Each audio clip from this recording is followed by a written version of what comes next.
मंडळी, आज आहे आषाढी एकादशी। तुम्हा सर्वांना खूप साऱ्या शुभेच्छा। तर आज आपण बनवतोय साबुदाणा खिचडी। तूप गरम करून घेतलं आहे। बटाटा फ्राय करून घेऊया।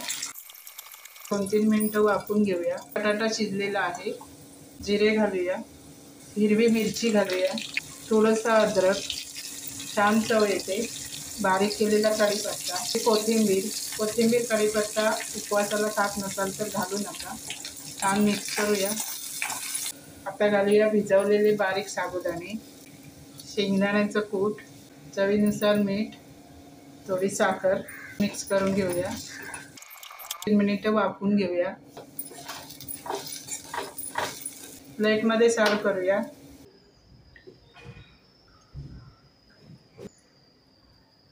वरून ओलं खोबरं घालूया, थोडीशी कोथिंबीर।